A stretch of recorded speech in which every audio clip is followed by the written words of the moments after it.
Souviens-toi, Seigneur, de ton alliance. N'oublie pas plus longtemps les pauvres de ton peuple. Lève-toi, Seigneur, défends ta cause. N'oublie pas le cri de ceux qui te cherchent. Au nom du Père et du Fils et du Saint-Esprit, la grâce de Jésus notre Seigneur, l'amour de Dieu le Père et la communion de l'Esprit Saint soient toujours avec vous.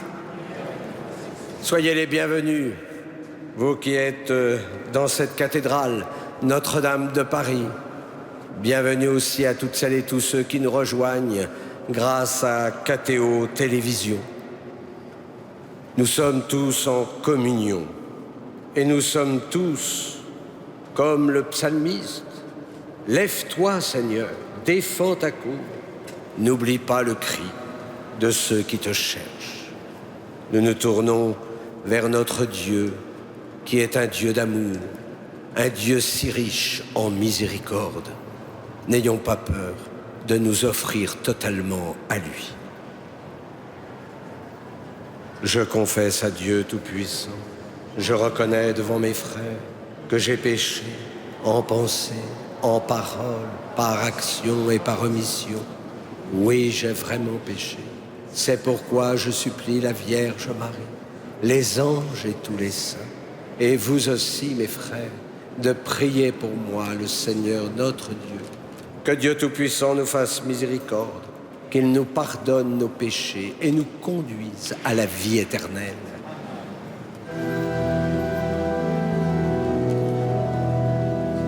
Seigneur, prends pitié, Seigneur, prends pitié, Seigneur, prends pitié. Seigneur, prends pitié, Seigneur, prends pitié, Seigneur, prends pitié. Ô Christ, prends pitié, ô Christ, prends pitié, ô Christ, prends pitié.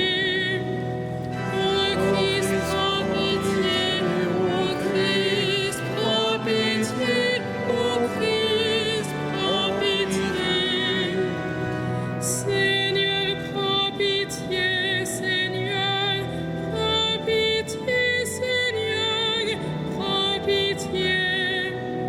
Seigneur, prends pitié, Seigneur, prends pitié, Seigneur, prends pitié. Prions. Dieu éternel et tout-puissant, toi que nous pouvons déjà appeler notre Père, fais grandir en nos cœurs l'esprit filial, afin que nous soyons capables d'entrer un jour dans l'héritage qui nous est promis, par Jésus-Christ ton Fils, notre Seigneur et notre Dieu, qui vit et règne avec toi et le Saint-Esprit, maintenant et pour les siècles des siècles. Amen.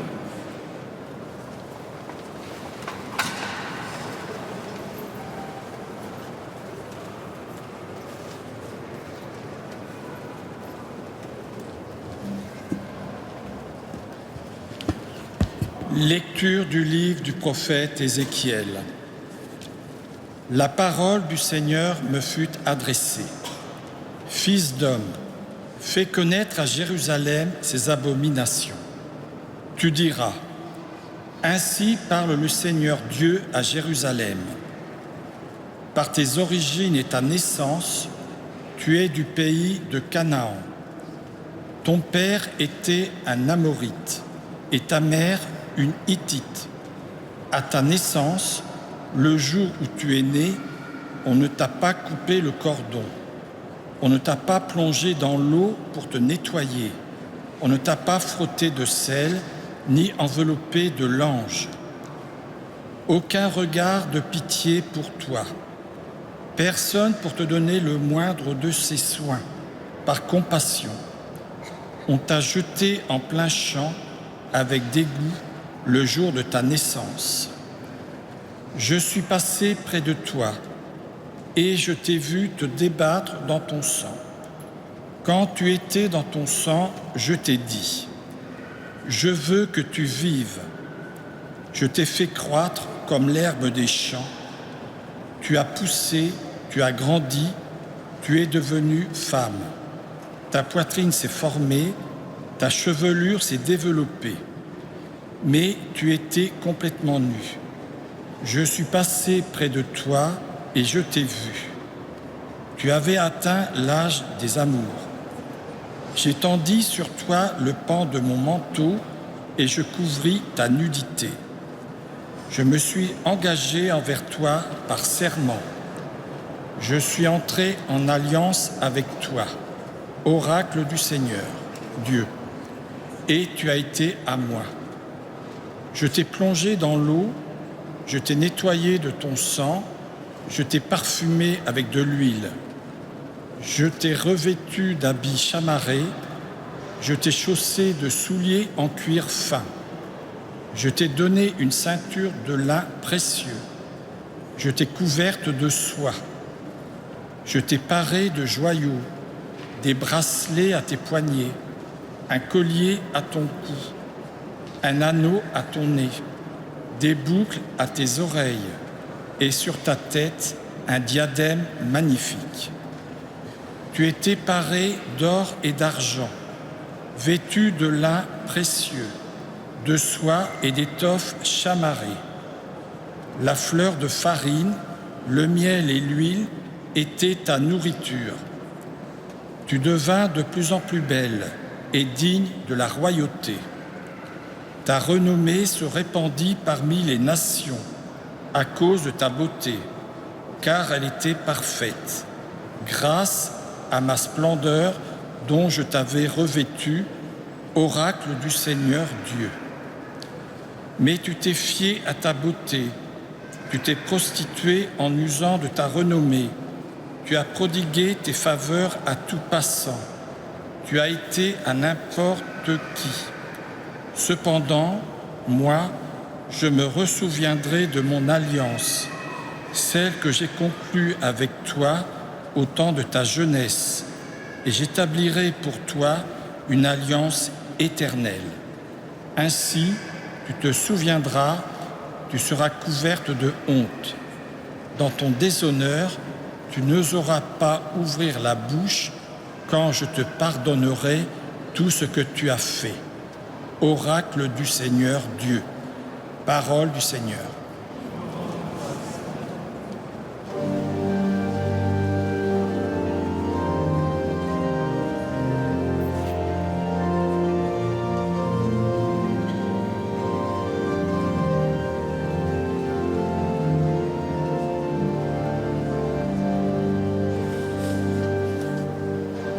Seigneur, tu reviens de ta fureur et tu me consoles. Seigneur, tu reviens de ta fureur et tu me consoles. Voici le Dieu qui me sauve. J'ai confiance, je n'ai plus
Le Seigneur soit avec vous. Et avec votre esprit, Évangile de Jésus-Christ selon saint Matthieu. gloire à toi, Seigneur. En ce temps-là, des pharisiens s'approchèrent de Jésus pour le mettre à l'épreuve. Ils lui demandèrent: est-il permis à un homme de renvoyer sa femme pour n'importe quel motif? Il répondit: n'avez-vous pas lu ceci? Dès le commencement, le Créateur les fit hommes et femmes, et dit: à cause de cela, l'homme quittera son père et sa mère, il s'attachera à sa femme, et tous deux deviendront une seule chair. Ainsi, ils ne sont plus deux, mais une seule chair. Donc, ce que Dieu a uni, que l'homme ne le sépare pas. Les pharisiens lui répliquent: pourquoi donc Moïse a-t-il prescrit la remise d'un acte de divorce avant la répudiation? Jésus leur répond: c'est en raison de la dureté de votre cœur que Moïse vous a permis de renvoyer vos femmes. Mais au commencement, il n'en était pas ainsi. Or, je vous le dis, si quelqu'un renvoie sa femme, sauf en cas d'union illégitime, et qu'il en épouse une autre, il est adultère. Ses disciples lui disent: si telle est la situation de l'homme par rapport à sa femme, mieux vaut ne pas se marier. Il leur répondit: tous ne comprennent pas cette parole, mais seulement ceux à qui cela est donné. Il y a des gens qui ne se marient pas car de naissance, ils en sont incapables. Il y en a qui ne peuvent pas se marier car ils ont été mutilés par les hommes. Il y en a qui ont choisi de ne pas se marier à cause du royaume des cieux. Celui qui peut comprendre, qu'il comprenne. Acclamons la parole de Dieu. Louange à toi, Seigneur Jésus.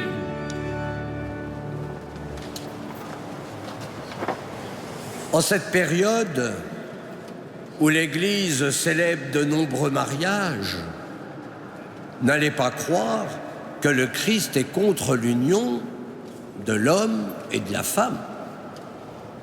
Les disciples sont effrayés par les exigences demandées par le Christ.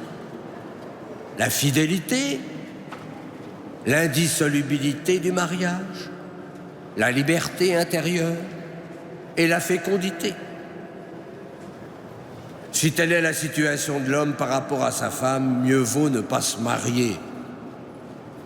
Heureusement que le Christ donne aux époux ces 4 piliers du mariage qui sont la garantie du bonheur, parce qu'ils sont donnés justement pour la croissance de l'amour. Ce ne sont pas des interdits, ce ne sont pas des obligations qui supprimeraient le bonheur. Non, ces 4 piliers sont là pour notre bonheur. À côté du mariage, il y a la vocation au célibat. Le catéchisme de l'Église traite d'ailleurs de la virginité consacrée dans le chapitre traitant du mariage. Ces 2 états de vie répondent concrètement à l'appel à la sainteté. Il y en a qui ont choisi de ne pas se marier à cause du royaume des cieux. Tout d'abord, on n'impose pas le célibat. Il est choisi librement le jour du diaconat en vue du sacerdoce. Celui qui est appelé au sacerdoce, il est appelé aussi et en même temps au célibat. Vous savez, si le prêtre vit son célibat comme une obligation, il perd sa liberté spirituelle. En revanche, si le prêtre accueille le célibat comme un don, un charisme de Dieu, alors il va s'épanouir dans le don qu'il fait de sa vie. Certains pensent que si les prêtres se mariaient, il y aurait beaucoup plus de vocations. Mais vous le savez, la crise est beaucoup plus profonde. que la question du célibat. Est-ce que des jeunes sont prêts à se donner totalement? Notre monde fragilise les jeunes qui sont appelés par le Christ. Les volontés sont blessées par l'éducation, par Internet, par les réseaux sociaux, que sais-je. Il faut qu'ils arrivent à découvrir que le renoncement est source de joie, que le don de sa vie au Seigneur est source de liberté. On a perdu le sens du célibat.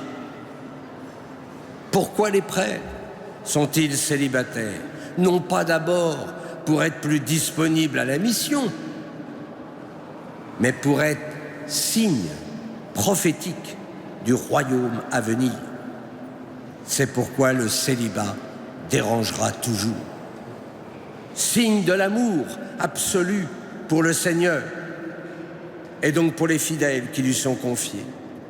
Cet amour, il ne se partage pas. C'est vrai, il y a des traditions différentes dans nos églises et c'est une grâce. Il y a en tout cas notre tradition romaine et il faut la garder parce qu'elle est le signe de l'absolu de l'amour. On ne choisit pas le sacerdoce parce qu'on n'a pas trouvé d'épouse. On choisit le sacerdoce parce que le Christ nous a lui-même choisis et que librement nous y avons répondu. Et alors, nous découvrons qu'il y a toujours plus de joie à donner qu'à recevoir. Amen.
Prions ensemble au moment d'offrir le sacrifice de toute l'Église.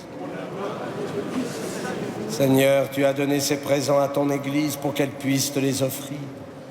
Daigne les accueillir favorablement, qu'ils deviennent par ta puissance le sacrement de notre salut. Par Jésus, le Christ, notre Seigneur. Le Seigneur soit avec vous. Élevons notre cœur. Rendons grâce au Seigneur notre Dieu.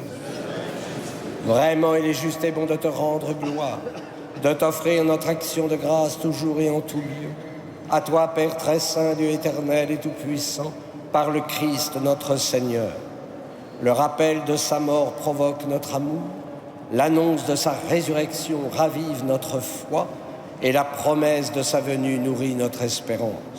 C'est pourquoi avec les anges et tous les saints, nous chantons et proclamons.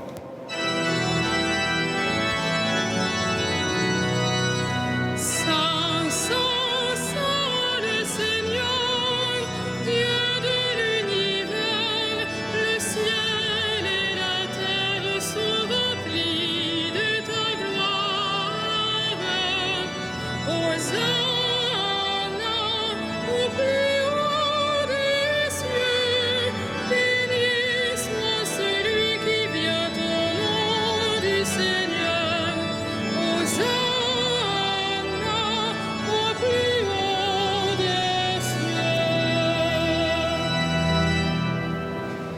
Tu es vraiment saint Dieu de l'univers et toute la création proclame ta louange.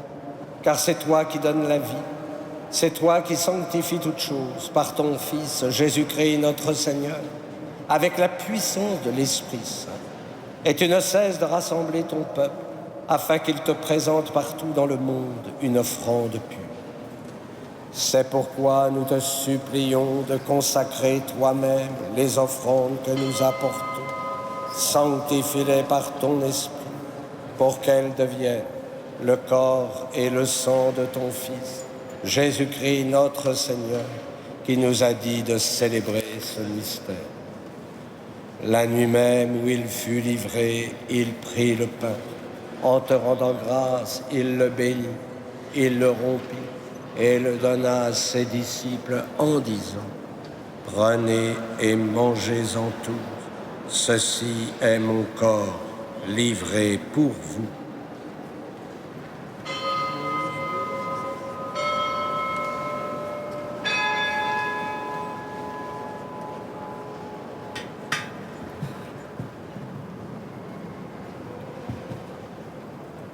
De même, à la fin du repas, il prit la coupe.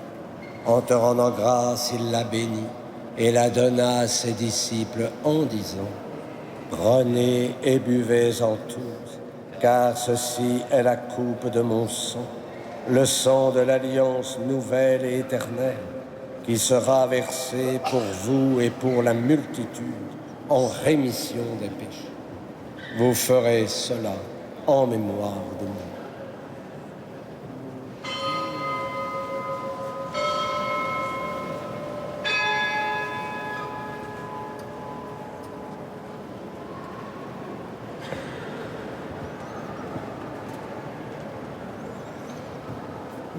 Il est grand le mystère de la foi. Nous proclamons ta mort, Seigneur Jésus. Nous célébrons ta résurrection. Nous attendons ta venue dans la gloire.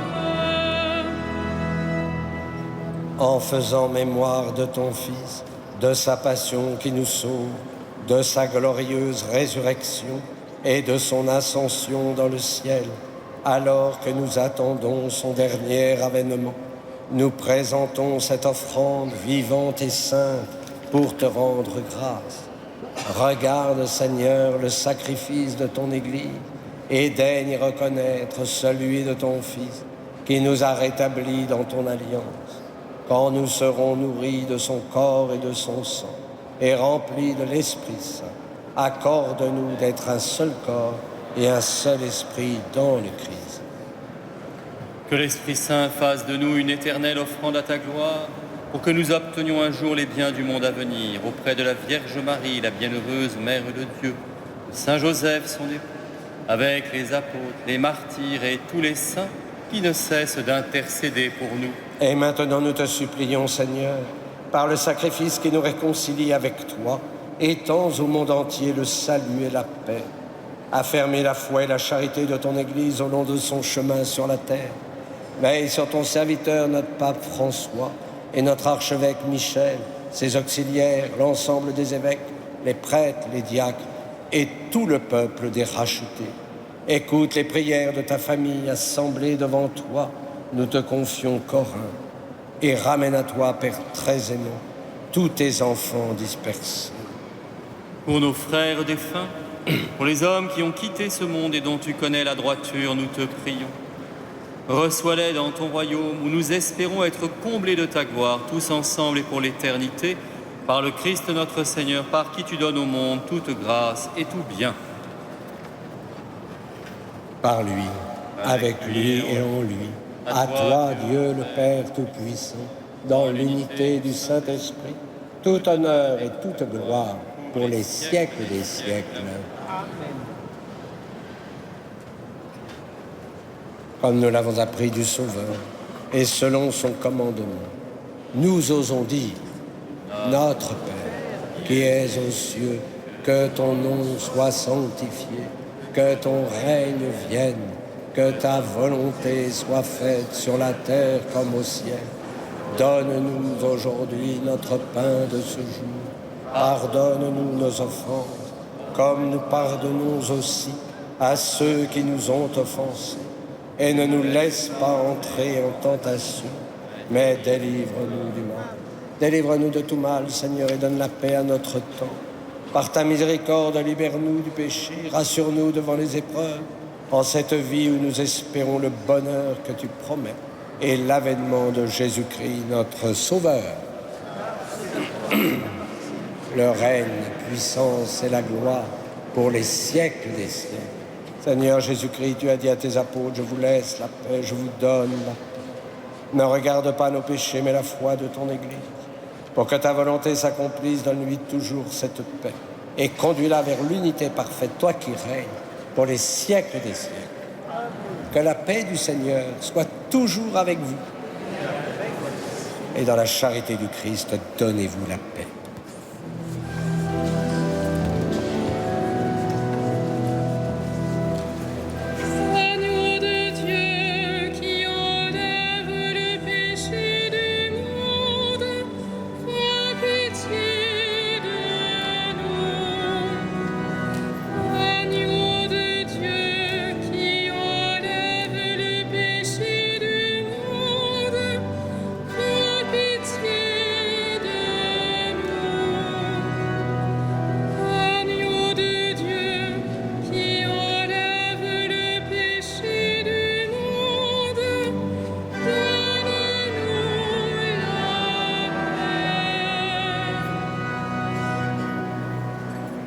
Heureux les invités au repas du Seigneur. Voici l'agneau de Dieu qui enlève le péché du monde. Seigneur, je ne suis pas digne de te recevoir, mais dis seulement une parole et je serai guéri.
Le pain que je donnerai, dit le Seigneur, c'est ma chair pour la vie du monde. Prions. Que cette communion à ton sacrement, Seigneur, soit notre délivrance et nous enracine dans ta vérité, par Jésus, le Christ, notre Seigneur. Le Seigneur soit avec vous. Que Dieu Tout-Puissant vous bénisse, le Père, le Fils et le Saint-Esprit. Allez dans la paix du Christ. Et nous nous tournons vers Notre-Dame. Nous confions toutes celles et tous ceux qui ont prié avec nous grâce à KTO Télévision, que la Vierge, qu'on a célébrée de manière si merveilleuse le 15 août ici, puisse nous combler aussi de toutes ces grâces. Salve Regina.